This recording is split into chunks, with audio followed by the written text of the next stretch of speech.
तो आज का जो टॉपिक हम लोग करने जा रहे हैं वो इलेक्ट्रिक फ्लक्स है, ठीक है ना।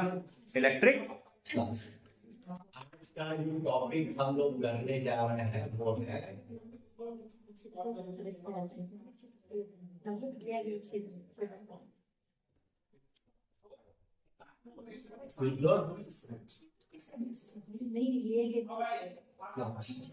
ठीक है ना, विद्युत फ्लक्स, ठीक है।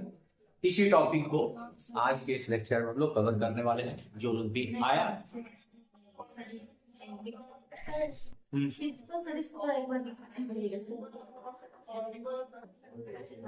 तो इलेक्ट्रिक फ्लक्स, विद्युत फ्लक्स को डिफाइन ऐसे किया गया कि total electric field line passing through an area.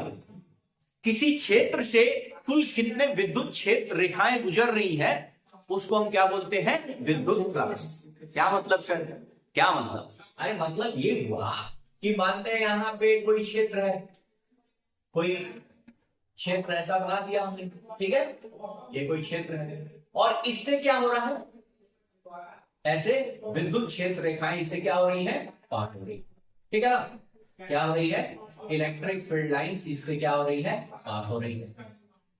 Electric field line पास हो रही है तो जितने number of electric field lines इससे होके पास करेगा, हाँ, जितना number of electric field lines होके पास करेगा, ये इमेजिनरी रूप से सोच रहे हैं क्योंकि एग्जैक्ट में ऐसा थोड़ी होगा, आपको इलेक्ट्रिक फील्ड लाइंस दिखेंगी थोड़ी ही, लेकिन डेफिनेशन ऐसा बनाया गया कि भाई total number of electric field line passing through an area is called electric flux, ठीक है। किसी सतह से, किसी क्षेत्र से कुल विद्युत क्षेत्र रेखाएं जितनी होकर गुजरती हैं उसे उस क्षेत्र का क्या बोलते हैं, विद्युत फ्लक्स बोलते हैं, इलेक्ट्रिक फ्लक्स बोलते हैं। अच्छा, ये विद्युत क्षेत्र रेखाएं हैं, ध्यान से सुनिए, ये विद्युत क्षेत्र रेखाएं हैं। मानते हैं कुछ एंगल पे जा रहा होगा, यहाँ का अगर एरिया वेक्टर हम देखें, ठीक है ना, एरिया वेक्टर, तो एरिया वेक्टर तो जस्ट इस पे क्या होगा, लंब होगा, लंब होगा ना। ये एरिया वेक्टर है, ठीक है, ये एरिया वेक्टर है और इस इलेक्ट्रिक फील्ड और एरिया वेक्टर के बीच में कुछ एंगल भी हो सकता है, हो सकता है कि नहीं। अरे इलेक्ट्रिक फील्ड लाइन कोई जरूरी थोड़े कि एकदम सीधा पास कर रहा है और एरिया वेक्टर भी एकदम परपेंडिकुलर है, किसी एंगल पे भी हो सकता है। एक जनरल केस लिया गया कि इलेक्ट्रिक फील्ड लाइन ऐसे पास कर रहा है और किसी भी पॉइंट पे एरिया वेक्टर का डेफिनेशन क्या है, किसी भी सतह से उस सतह के लंबवत बाहर की ओर ली गई वेक्टर सदिश, उसको हम क्या बोलते हैं, एरिया सदिश। तो अगर ये किसी एंगल पे ऐसी इलेक्ट्रिक फील्ड आ रहा है लेकिन एरिया वेक्टर तो हमेशा लंबवत होगा, तो एक इसमें चीज आ गया एरिया वेक्टर, एक आ गया इलेक्ट्रिक फील्ड और एक आ गया क्या, थीटा। मतलब इलेक्ट्रिक फ्लक्स डिपेंड कर रहा होगा किस किस चीज पे, इलेक्ट्रिक फील्ड पे, एरिया वेक्टर पे और उनके बीच के कोण। क्या इतना बात समझ में आ रहा है?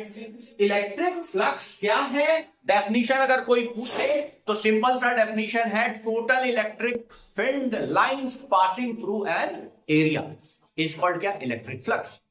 किसी भी क्षेत्र से कुल कितनी विद्युत क्षेत्र रेखाएं होकर गुजर रही हैं इसको हम क्या बोलते हैं, उस क्षेत्र का विद्युत फ्लक्स बोलते हैं। इसको दिखाने के लिए हम एक सिंबल यूज करते हैं जिसको हम क्या बोलते हैं, फाई। क्या बोलते हैं, फाई। सो डेफिनेशन क्या है, डेफिनेशन क्या है, डेफिनेशन है टोटल इलेक्ट्रिक फील्ड लाइंस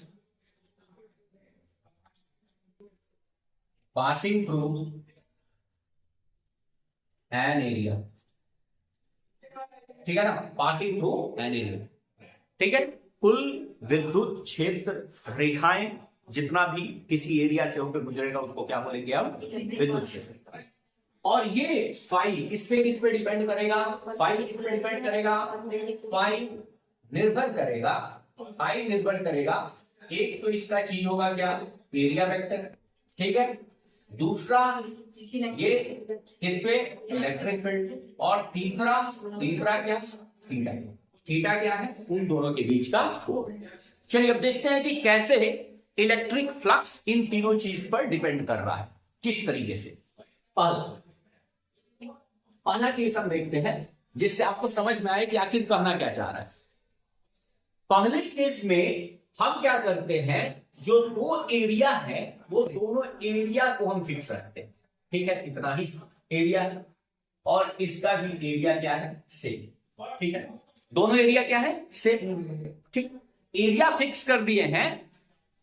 तो हम इलेक्ट्रिक फील्ड लाइंस को हम दिखाएंगे, इसमें कैसे दिखाते हैं, ध्यान से सुनिए कि ज्यादा इलेक्ट्रिक फील्ड लाइंस, अगर इलेक्ट्रिक फील्ड क्या है, ज्यादा सघन है, ठीक है ना, ज्यादा इलेक्ट्रिक फील्ड ज्यादा सघन है मतलब डेंसर है, तो इतना ही एरिया से ज्यादा इलेक्ट्रिक फील्ड लाइंस होकर गुजरेंगी है। और अगर इलेक्ट्रिक फील्ड लाइंस रेयर है, ठीक है ना, मतलब इलेक्ट्रिक फील्ड का स्ट्रेंथ कम है, तो क्या होगा, कम गुजरेगा, तो यहां फ्लक्स क्या होगा, ज्यादा, और यहां फ्लक्स क्या हो जाएगा, कम। यानी जो इलेक्ट्रिक फ्लक्स है वो ई के क्या है, समानुपाती है। अरे एरिया को हमने फिक्स रखा, तो ज्यादा इलेक्ट्रिक फील्ड तो ज्यादा फ्लक्स, और कम इलेक्ट्रिक फील्ड कम फ्लक्स। अरे ज्यादा इलेक्ट्रिक फील्ड होगा तो ज्यादा इलेक्ट्रिक फील्ड लाइंस होकर गुजरेंगी, एरिया सेम है, एरिया क्या है, और यहां पे एरिया वही सेम है लेकिन इलेक्ट्रिक फील्ड लाइंस क्या है, कम है, मतलब इलेक्ट्रिक फील्ड का स्ट्रेंथ क्या है, कम है, तो कम इलेक्ट्रिक फील्ड लाइंस होकर गुजरेगा। मतलब यहां से एक बात बोल सकते हैं कि ये जो फाई है, फाई मतलब इलेक्ट्रिक फ्लक्स, फाई मतलब क्या, इलेक्ट्रिक फ्लक्स, ये डायरेक्टली प्रोपोर्शनल होगा किसके, इलेक्ट्रिक फील्ड। क्या ये बात समझ में आ रहा है, डायरेक्टली प्रोपोर्शनल होगा इलेक्ट्रिक फील्ड। अब दूसरा केस लेते हैं, दूसरे केस में ध्यान से देखना, हम इलेक्ट्रिक फील्ड को कांस्टेंट रखते हैं और क्षेत्रफल क्या कर देते हैं, अलग अलग लेते हैं। ध्यान से देखो, यहां पे इलेक्ट्रिक फील्ड लाइंस है, यहां पे भी सेम इलेक्ट्रिक फील्ड लाइंस है,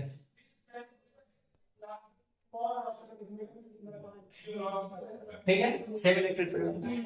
अब यहां पे हमने एरिया ले लिया बड़ा है, एरिया क्या ले लिया बड़ा, और यहां पे एरिया ले लिया क्या छोटा, एरिया क्या ले लिया, तो इलेक्ट्रिक फील्ड सेम है, इलेक्ट्रिक फील्ड दोनों जगह क्या है, सेम है। यहां पे भी इलेक्ट्रिक फील्ड का स्ट्रेंथ है, वहीं इलेक्ट्रिक फील्ड का स्ट्रेंथ यहां पे भी है, लेकिन यहां का एरिया बड़ा है, बड़ा एरिया होगा तो ज्यादा इलेक्ट्रिक फील्ड लाइंस होकर उससे गुजरेंगी, और कम एरिया होगा तो कम इलेक्ट्रिक फील्ड लाइंस होकर गुजरेगी।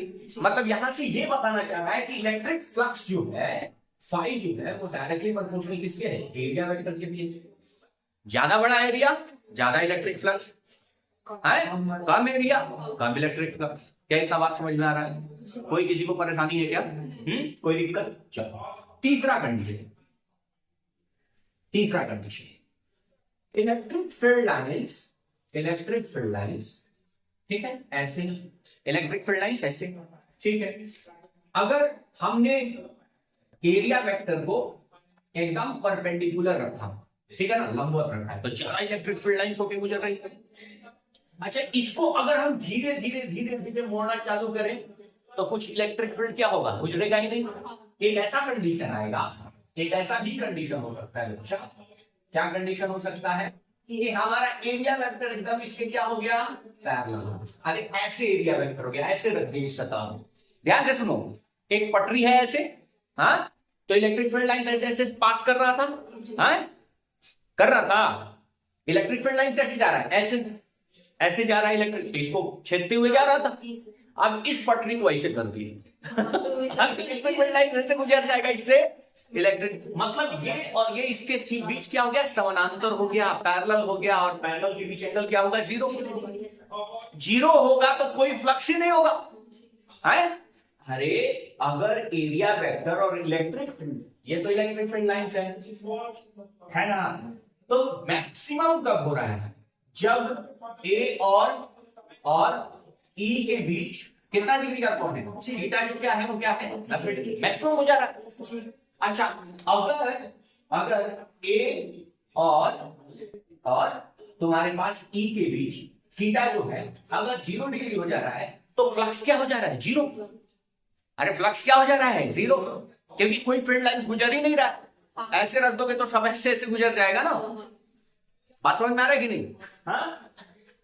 तो कौन सा ऐसा एंगल के फॉर्म में हमारे पास कौन सा ऐसा एंगल के फॉर्म में sine theta, cos theta, tan theta में बताइए कि कौन सा ऐसा है जो 90 डिग्री पर मैक्सिमम दे देता है और 0 डिग्री पर मिनिमम दे देता है? Sine theta. कौन सा? हाँ, कौन सा? Sine theta. बात समझ में आ रहा है क्या? क्लियर है भैया?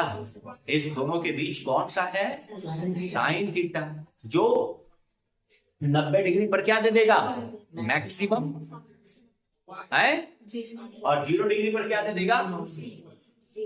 अरे इलेक्ट्रिक फील्ड लाइंस और एरिया वेक्टर। क्या यहाँ पे हम लोग कुछ, यहाँ पे ध्यान से सुनो, क्या यहाँ पे हम लोग कुछ गलती कर रहे हैं? बिल्कुल गलती कर रहे हैं, क्योंकि आप एरिया वेक्टर और इलेक्ट्रिक फील्ड को फिर से आप लोग सेम जज कर रहे हैं। यहां हमने बताया, आपने कोई ऑब्जेक्शन दिया भी नहीं। अरे बच्चा, इलेक्ट्रिक फील्ड लाइंस ऐसे जा रहा है, तो एरिया वेक्टर अगर इस सतह पे लोगे तो वो भी तो इसी डायरेक्शन में हो। नहीं समझ में आया? यहां पे गलत है। तुम लोग भी बोल रहा है कि हाँ ठीक है, अरे इलेक्ट्रिक फील्ड लाइंस ऐसे पास कर रहा है तो ऐसे पास करेगा, पास करेगा। और इस क्षेत्र पे अगर हम बोले कि एरिया वेक्टर किधर है तो इसके लंबवत ऐसे होगा ना। आप समझ रहे हैं कि ऐसे रखें तो सर इस दोनों के बीच का एंगल क्या है? 90 डिग्री। अरे यहाँ का एरिया वेक्टर हो गया, ये ऐसे है ना, तो एरिया वेक्टर भी क्या होगा? इसी साइड में होगा। बात समझ में आएगा? तो यहाँ कभी भी ऐसा गलती नहीं कीजिए, एरिया वेक्टर भी किधर आएगा? इधर ही आएगा। समझ में आया क्या? तो यहाँ पे थीटा क्या है? 0 डिग्री। हाँ बच्चा, और यहाँ पे बताओ, यहाँ पे अगर इस सतह को ऐसे हम रख दिए, ऐसे रख दिए ना, अरे कैसे था? ऐसे था, ऐसे घुमाते घुमाते घुमाते घुमाते घुमाते ऐसे कर दिए, किए या नहीं? अब एरिया वेक्टर इस पे कैसे आएगा और इलेक्ट्रिक फील्ड लाइन कैसे? समझ में आया क्या? समझ में आया? यहाँ पे कितना होगा? 90। तो इस बात को पहले गलत इसलिए बताया गया कि आपके दिमाग खुले। बात समझ में आया क्या? नहीं समझ में आया? रे एरिया वेक्टर यहां पे देखो ऐसे ही है क्षेत्र, और यहां से इलेक्ट्रिक फील्ड लाइन ऐसे जा रहा है। देखो ये जो एरिया वेक्टर वो ऐसे है और इलेक्ट्रिक फील्ड लाइन ऐसे जा रहा है पास करते हुए। अब बताओ, हम बोल रहे हैं कि एरिया वेक्टर और इलेक्ट्रिक फील्ड के बीच कितना डिग्री का एंगल है? अच्छा, इलेक्ट्रिक फील्ड ऐसे जा रहा है? अच्छा, इस सतह पे अगर एरिया वेक्टर निकालना होगा तो वो भी ऐसे ही जाएगा। अरे वो भी ऐसे ही जाएगा। तो इस कंडीशन में एरिया वेक्टर और इलेक्ट्रिक फील्ड क्या होगा? बैलेंस होगा। इस कंडीशन में 0 होगा। समझ में आ रहा है तुमको? अच्छा, अब इसको क्या किए? टिंग टिंग टिंग टिंग कर दिए। अब यहाँ पे बताओ, अभी इलेक्ट्रिक फील्ड लाइन का डायरेक्शन, लेकिन एरिया वेक्टर यहाँ पे 90 डिग्री होगा। समझे क्या? क्लियर है? कि पहली बार में कंफ्यूजन क्यों क्रिएट करवाएं? इसलिए कि अब आपका दिमाग खुला रहे कि भाई एरिया वेक्टर जो डिफाइन किया गया है वो एरिया के हमेशा क्या होगा? लंबवत होगा। तो ये गलती कभी नहीं करना।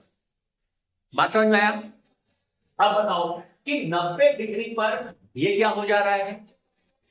फ्लक्स क्या हो जा रहा है? 0। अरे कोई इलेक्ट्रिक फील्ड लाइन पास ही नहीं कर रहा है इससे सर, है? यहां पे फ्लक्स क्या हो जा रहा है?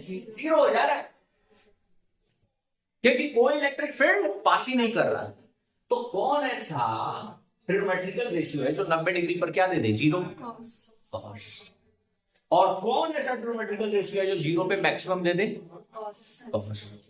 तो यहां पे जो एंगल यूज होगा वो कौन सा यूज होगा? कॉस।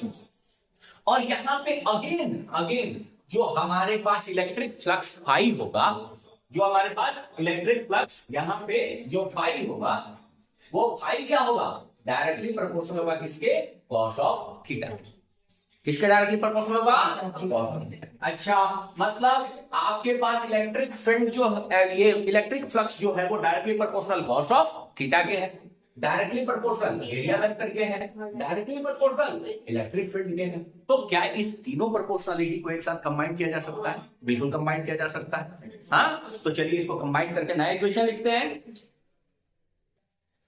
अब नेक्स्ट क्या करेंगे कि यहां पे जो तीनों डेरिवेशन या तीनों जो समझ हमने डेवलप किया है हाँ, उस तीनों को एक साथ लेके आ जाओ। सो हम फाई इज डायरेक्टली प्रोपोर्शनल क्या बोलेंगे, ई, क्या, ए और क्या, कॉस ऑफ। जब प्रोपोर्शनलिटी को हटाते हैं तो कांस्टेंट आता है, और यहां पे जो कांस्टेंट का वैल्यू जो आपको लैब में जो साइंटिस्ट निकाला वो 1 था। वो क्या था, 1 था। यहां पे कांस्टेंट क्या है, 1। तो डायरेक्ट हमारे पास फाई क्या बन गया, ई ए कॉस थीटा। और बच्चे बच्चे को हमने बता रखा है कि फिजिक्स के केस में जब दो फिजिकल क्वांटिटी मल्टीप्लाई हो रहा हो और उसके साथ कॉस थीटा हो तो बीच में क्या आएगा, डॉट। हम बोल सकते हैं कि ये डॉट प्रोडक्ट है, क्लियर है। सो हम बोल सकते हैं कि फाई इक्वल्स टू होगा ई डॉट ए, या ए डॉट ई लिखो। शाहजहां हाथ तो काट नहीं देंगे, क्योंकि डॉट प्रोडक्ट एक स्केलर क्वांटिटी है, अदिश राशि है, दोनों वैल्यू क्या होगा, सेम होगा। सो ई डॉट ए, कोई दिक्कत, E dot A. Electric flux का फॉर्मूला क्या दिया, ई डॉट। क्लियर है, ये कैसा क्वांटिटी है, स्केलर, ठीक है ना, स्केलर क्वांटिटी। अब अगली बात आती है यूनिट। बताओ इलेक्ट्रिक फील्ड का यूनिट क्या होता है, क्या होता है इलेक्ट्रिक फील्ड का यूनिट, जान मारते हैं इलेक्ट्रिक फील्ड का यूनिट न्यूटन पर कूलम इक्वल्स टू क्या होता है, F by Q. Equals to क्या होता है, F by Q. Equals to F by Q मतलब एफ मतलब न्यूटन और क्यू मतलब कूलम। तो यहाँ पे क्या आएगा, न्यूटन कूलम, और ए क्या है, मीटर स्क्वायर। सो न्यूटन मीटर स्क्वायर पर कूलम। बात समझ में आया, ये तुम्हारे पास क्या हो गया, यूनिट हो गया। अच्छा, अगर ये स्केलर क्वांटिटी है चाहे जो भी है, ये क्या होगा, इलेक्ट्रिक फ्लक्स नेगेटिव भी हो सकता है और क्या हो सकता है, पॉजिटिव भी हो सकता है। अब कब नेगेटिव लेना है और कब पॉजिटिव लेना है उस बात को थोड़ा सा समझते हैं, ठीक है ना। नेगेटिव कब लेना है और पॉजिटिव कब लेना है, ठीक है। सो इलेक्ट्रिक फ्लक्स पॉजिटिव हो सकता है और नेगेटिव, देखते हैं थोड़ा। सपोज मान लो कि ये कोई, ठीक है ना, कोई क्षेत्र है, ठीक है ना, कोई क्षेत्र है जहां से इलेक्ट्रिक फील्ड लाइंस इसमें क्या कर रहा है, एंटर कर रहा है। इलेक्ट्रिक फील्ड लाइंस इसमें क्या कर रहा है, एंटर कर रहा है, ठीक है। इलेक्ट्रिक फील्ड लाइंस एंटर कर रहा है, और यहां से क्या कर रहा है, यहां से बाहर निकल रहा है, ठीक है। इलेक्ट्रिक फील्ड लाइंस यहां से क्या निकल रहा है और यहां से क्या कर रहा है, ठीक है, ठीक है ना, क्लियर है। इलेक्ट्रिक फील्ड लाइंस एक जगह से क्या करेगा, एंटर। अगर किसी सरफेस से बाहर जा रहा है, हाँ ठीक है, तो एक तरफ से एंट्री कर रहा होगा और एक तरफ से बाहर निकल रहा होगा। अब ध्यान से सुनो, यहां पे हम कोई एक छोटा सा एरिया वेक्टर अगर कंसीडर करें तो ये इसके क्या होगा, जस्ट इस सरफेस से क्या होगा, लंबवत होगा। डीएस बोल लेते हैं इसको, ठीक है ना, ये लंबवत होगा। और इलेक्ट्रिक फील्ड कैसे जा रहा है, इधर। तो ये जो एंगल होगा वो थीटा जो होगा वो ग्रेटर देन क्या हो जाएगा, 90 डिग्री होगा कि नहीं, ग्रेटर देन क्या हो जाएगा, 90 डिग्री। किसकी बात कर रहे हैं, एंट्री वाली की बात कर रहे हैं। क्षेत्र में जब क्या कर रहा है बच्चा लोग, एंटर कर रहा है विद्युत क्षेत्र रेखाएं, इलेक्ट्रिक फील्ड लाइंस। तो यहां पे इलेक्ट्रिक फील्ड और एरिया वेक्टर के बीच का जो कोण बन रहा है वो क्या बन रहा है, 90 डिग्री। हाँ सर, ये वाला कोण तो कम था, ये वाला कोण क्यों नहीं बोल रहे, ये तो कोण बन रहा है। अरे भूखा, जब बताए हैं कि वेक्टर में अगर एक हेड हो और वहां से टेल चालू हो रहा हो तो वो एंगल कभी भी नहीं लिया जाएगा, बोले थे कि नहीं। यानी ये वेक्टर इधर है तो इलेक्ट्रिक फील्ड को क्या आगे लेंगे। बात समझ में आ रहा है क्या, ये बात समझ में आ गया क्या, दोनों का टेल होना चाहिए एक साथ 90 डिग्री ज्यादा। तो यहां पे अगर हम फाई कैलकुलेट करते हैं तो फाई इक्वल्स टू क्या होता है, ई ए कॉस ऑफ थीटा, और थीटा 90 डिग्री से बड़ा है तो फाई यहां पे क्या हो जाएगा, नेगेटिव। फाई क्या हो जाएगा, नेगेटिव। मतलब एंट्री वाला इलेक्ट्रिक फ्लक्स, किसी भी सरफेस में एंट्री करने वाला, जहां से इलेक्ट्रिक फ्लक्स एंटर कर रहा है वहां पे फ्लक्स देखा जाए तो क्या होगा, नेगेटिव, ठीक है ना। एंट्री फ्लक्स क्या होगा, एंट्री फ्लक्स क्या होगा, ठीक है ना। एंट्री करने वाला फ्लक्स क्या होगा, नेगेटिव। अच्छा, यहां पे देखो इलेक्ट्रिक फील्ड लाइंस इधर जा रहा है भैया, क्लियर है, इलेक्ट्रिक फील्ड लाइंस इधर जा रहा है अब यहाँ पे कोई एरिया वेक्टर हम कंसीडर करते हैं, ठीक है। तो ये एरिया वेक्टर यहाँ से क्या होगा, इस पे क्या होगा, परपेंडिकुलर होगा, डीएस क्या होगा, परपेंडिकुलर, ठीक है। अब इलेक्ट्रिक फील्ड लाइन कहां की ओर जा रहा है, ये, तो ये जो एंगल होगा थीटा, यहाँ पे थीटा लेस देन क्या होगा, 90 डिग्री। तो यहाँ पे हम फाई की अगर बात करें तो फाई क्या होता है, cos ऑफ थीटा, ठीक है। तो यहाँ पे क्या हो जाएगा, फाई कैसा हो जाएगा, पॉजिटिव। तो आउटरिंग मतलब जो एग्जिट फ्लक्स होता है, जहां से एग्जिट होता है, ठीक है ना, जहां से निकल रहा होता है, वहां का फ्लक्स क्या होता है, पॉजिटिव। सो आउट कमिंग, हाँ, फ्लक्स इज ऑलवेज क्या, पॉजिटिव। आउटकमिंग बाहर आता हुआ, ठीक है ना, आउटकमिंग फ्लक्स को क्या लिया जाएगा, पॉजिटिव, और एंटरिंग फ्लक्स को क्या लिया जाएगा, नेगेटिव। क्या इतना बात क्लियर है क्या, ठीक है ना। फ्लक्स पॉजिटिव कब होगा, नेगेटिव कब होगा। फ्लक्स अगर नेगेटिव है तो हम समझ जाएंगे कि अच्छा एंट्री करने वाला छोर से हम देख रहे हैं, ठीक है ना। और फ्लक्स अगर बाहर निकल रहा है, हाँ, आउटकमिंग, तो वहां पे हम देखेंगे कि क्या होगा, ये पॉजिटिव होगा। क्लियर है, ये एक स्केलर क्वांटिटी है, क्लियर है ना। ई डॉट ए बोलो या ए डॉट ई बोलो, दोनों में कोई बात नहीं है। यहाँ पे सर कोई वेक्टर साइन नहीं लगा है, वेक्टर साइन नहीं लगा मतलब इसका भी मैग्नीट्यूड लेना है, इसका भी मैग्नीट्यूड, इसका भी, और कुल मिला के क्या आएगा, मैग्नीट्यूड आएगा। यूनिट क्या होता है, न्यूटन मीटर स्क्वायर पर कूलम्ब। क्लियर है बच्चा, एंट्रिंग, हाँ बोलो, हाँ, यूनिट में मीटर स्क्वायर नहीं होगा, एरिया का क्या होता है, एरिया का क्या होता है, मीटर स्क्वायर ना बच्चा। क्लियर है, कोई दिक्कत, चलिए इस बात को नोट कीजिए। अगला टॉपिक है आप लोग का गाउस का लॉ। इनके अनुसार क्या था, इन्होंने total electric flux find out करने के लिए डेफिनेशन दिया। उन्होंने एक फंडा बताया कि आपको टोटल इलेक्ट्रिक फ्लक्स अगर चाहिए किसी चार्ज के कारण, तो आप एक इमेजिनरी उसका क्या बना लो, क्लोज सरफेस, क्लोज सरफेस, बंद आकृति बना लो उसमें, ठीक है ना। क्या बना लो, क्लोज सरफेस बना लो। मतलब कि ये कोई सरफेस है, ठीक है, इस सरफेस के अंदर क्यू आवेश है, ठीक है ना, क्या है, क्यू आवेश है।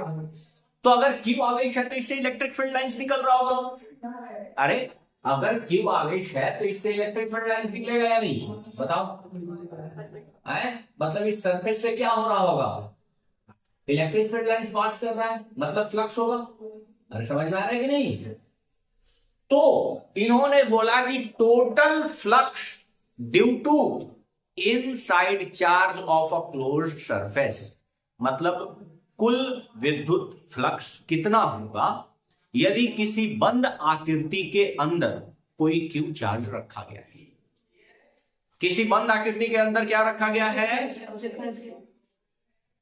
रखा गया है, आवेश रखा गया है, उसके कारण जो टोटल फ्लक्स होगा वो टोटल फ्लक्स एक रेशियो होगा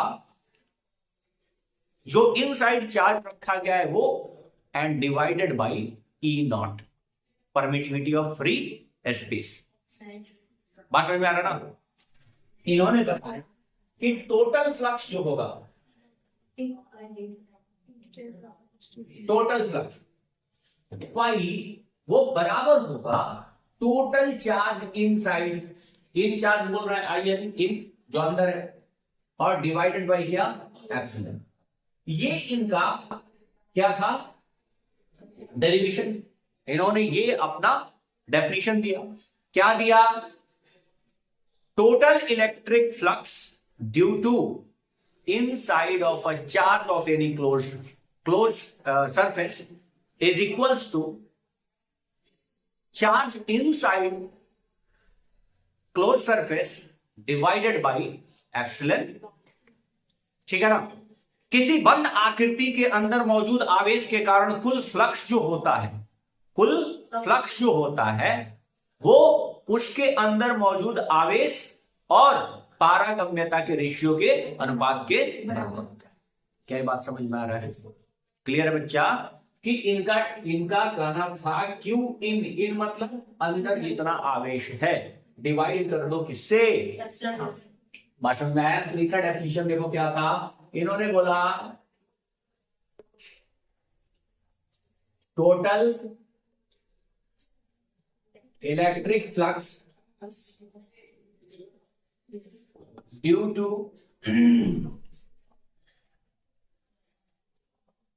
Q charge inside the closed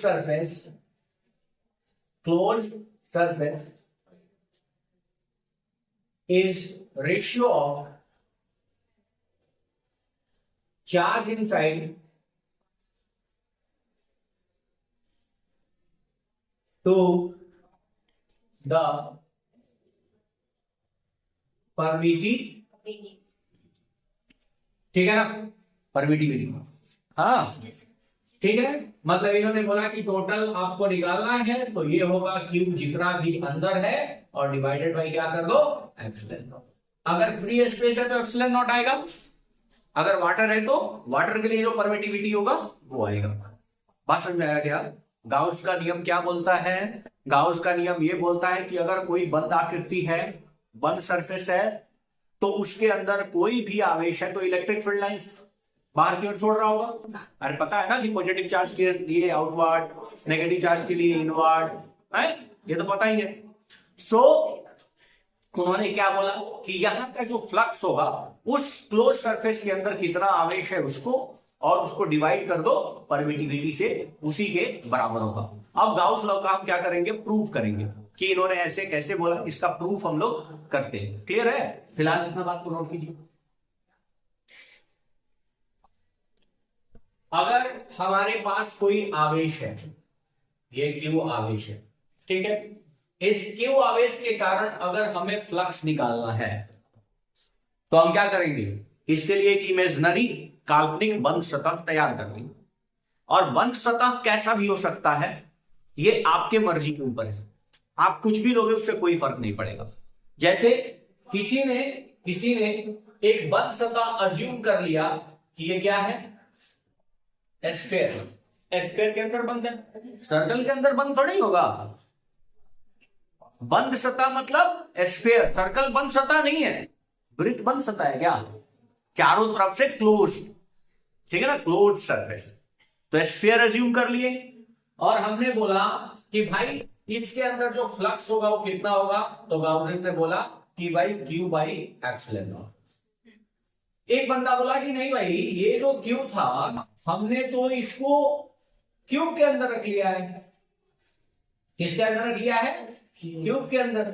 तो भी गाउस ने क्या बोला कि क्यू बाई एप्सिलॉन, मतलब सतह कैसा भी उससे कोई फर्क नहीं पड़ता।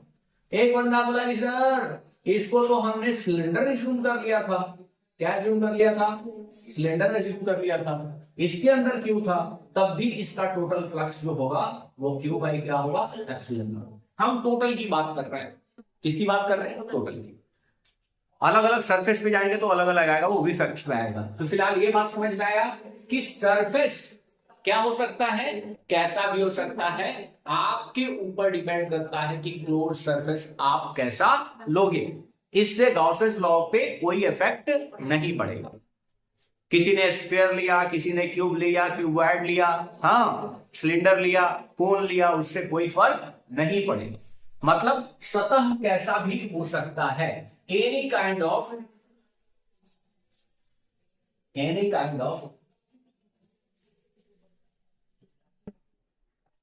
we can take any kind of surface we can take। किसी भी तरह का सदस्य हम क्या ले सकते हैं, अज्यूम कर सकते हैं। दूसरा क्या है कि भाई हमने आवेश लिया, ये क्यू है, ठीक, तो ये यहां पे हमारे पास होगा क्यू बाई क्या, एप्सिलॉन नॉट टोटल फ्लक्स। अगर इसी के अंदर हाँ हमारे पास क्यू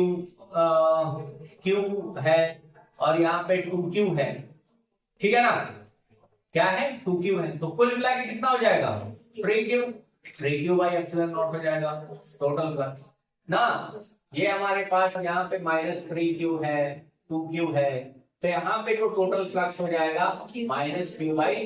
क्लियर है? मतलब सरफेस के अंदर जो टोटल चार्ज है उसको आप देख लो, एल्जेब्रिकली सम कर लो, ठीक है ना। टोटल फ्लक्स के लिए क्या फॉर्मूला है, Q इनसाइड, क्यू इनसाइड मतलब जो भी बंद है उसके अंदर उसका टोटल डिवाइडेड बाई क्या, एप्सिलॉन नॉट। चलो तीसरा बहुत ध्यान से समझिएगा। तीसरा क्या बोलता है कि जो चार्ज आउटसाइड है उससे गाउस के नियम को कोई फर्क नहीं पड़ता है। जैसे कोई सरफेस है और इस सरफेस के अंदर +2q चार्ज है, -3q चार्ज है, 5q चार्ज है और बाहर है 7q चार्ज और यहां है -2q चार्ज। ठीक है, तो यहां पे जो टोटल फ्लक्स होगा वो बाहर के चार्ज पर निर्भर नहीं करेगा। बाहर कितने आवेश हैं इससे कोई मतलब नहीं है। तो यहाँ पे देखो कितना हो जाएगा, 4q हो जाएगा ना, अंदर कितना हो जाएगा, -3q + 2q 5q, तो 4q बाई क्या होगा, एप्सिलॉन नॉट। बाहर के आवेश से एक्सटर्नल आवेश, external charge does not change flux। बात समझ में आ रहा है? External charge does not change क्या, फ्लक्स। हाँ, विद्युत फ्लक्स को चेंज नहीं कर सकते, बाहर के वाले से इससे कोई फर्क नहीं पड़ता है। अच्छा, अगला जो नियम है वो काफी इंपॉर्टेंट है। क्या बोला, इस फैक्ट्स में है कि अगर हमने कोई ऐसा सरफेस चूज किया जो सिमेट्रिकल मतलब चारों तरफ से क्या है, बराबर है, सिमेट्रिकल। जैसे कि यहां पे अगर हमने क्यूब ले लिया, क्या ले लिया बच्चा, क्यूब ले लिया और क्यूब के एकदम सेंटर पे हमने कोई आवेश क्यू रख दिया। ठीक है, सो टोटल फ्लक्स तो सबको ही जानना है कि टोटल फ्लक्स क्या हो जाएगा, क्यू बाई एप्सिलॉन। इसके अंदर +q चार्ज रखे तो एकदम सेंटर में रखा गया है और ये है कैसा, क्यूब है। क्यूब छेव सतह क्या, स्क्वायर होता है। अरे छेव का छेव सतह क्या होता है, बराबर होता है और स्क्वायर होता है। तो हर एक सतह से जो फ्लक्स निकल रहा होगा उसका भी मान क्या होगा, बराबर। मतलब अगर हम एक सतह इससे केवल फ्लक्स अगर निकालना चाहें, यहां का फ्लक्स, ठीक है ना, 1 बोल देते हैं, तो इसका वैल्यू 1/6 ऑफ क्या हो जाएगा, q बाई एप्सिलॉन। क्या ये बात समझ में है? इन्होंने क्या बोला कि यदि कोई आवेश किसी ऐसे बंद सतह के केंद्र में है मतलब सेंटर में, और वह सतह कैसा है, सिमेट्रिकल, नियमित है, चारों तरफ से क्या है, नियमित, सिमेट्रिकल है, तो हर एक सरफेस का फ्लक्स जो होगा वो क्या होगा, बराबर होगा। बात समझ में आ रहा ना? यहां क्यूब के अंदर मैंने एक कोई आवेश केंद्र के अंदर रखा और ये क्यूब क्या है, सिमेट्रिकल है, छह सतह इसके क्या है, बराबर है, और इसके केंद्र पे हमने आवेश को रखा है, तो हर एक सतह से जो इलेक्ट्रिक फ्लक्स निकलेगा वो भी क्या होगा, बराबर है। तो 6 सतह है तो 6 आपस में बांटा होगा, तो इसको कितना मिलेगा, 1/6। क्या ये बात क्लियर है? ये बात क्लियर है? कोई दिक्कत, कोई परेशानी? तो हमने जो फैक्ट देखा उसमें ध्यान से सुनिए। पहला फैक्ट ये था कि किसी चार्ज के लिए जो बाहर का हम क्लोज सरफेस अज्यूम करेंगे वो कुछ भी हो सकता है, ये आपके ऊपर डिपेंड करता है। क्लियर है? दूसरा हमने देखा कि कोई भी क्लोज सरफेस है उसके अंदर कितने आवेश है वो एक जगह पे है या नहीं उससे कोई फर्क नहीं पड़ता है। वो अगर अलग अलग भी है तो हम काउंट कर लेंगे और टोटल आवेश निकाल लेंगे और उसको हम डिवाइड कर देंगे एप्सिलॉन नॉट से, तो ये बता देगा टोटल इलेक्ट्रिक फ्लक्स। तीसरा हमने देखा कि बाहर में अगर कोई चार्ज है तो वो कोई भी इलेक्ट्रिक फ्लक्स पे इफेक्ट नहीं डालेगा। हमने जो सरफेस अज्यूम किया है, हमने जो क्लोज सरफेस जो लिया है उसके अंदर कितने आवेश है उसी बात पे टोटल फ्लक्स निर्भर करेगा। मतलब external charge not affect the flux. Clear है? अगला हमने देखा कि अगर हम कोई ऐसा आइडेंटिकल सरफेस ले रहे हैं, सिमेट्रिकल सरफेस ले रहे हैं और उसके सेंटर पे अगर हमने आवेश को रख दिया है, चार्ज को रख दिया है, तो उस कंडीशन में हर एक सरफेस से इक्वल अमाउंट ऑफ फ्लक्स बाहर आएगा। जैसे हमने दिखाया कि इस क्यूब में ऐसे रख दिए ठीक है, तो सेंटर में अगर है तो 6 जगह से बराबर बराबर आएगा, इसीलिए एक जगह से कितना आएगा 1/6 Q/ε। समझ में आ रहा है क्या? यहां तक क्लियर है क्या? अगले लेक्चर में हम लोग देखेंगे गॉस लॉ का प्रूफ। ठीक है ना, यहां तक क्लियर है? चलो।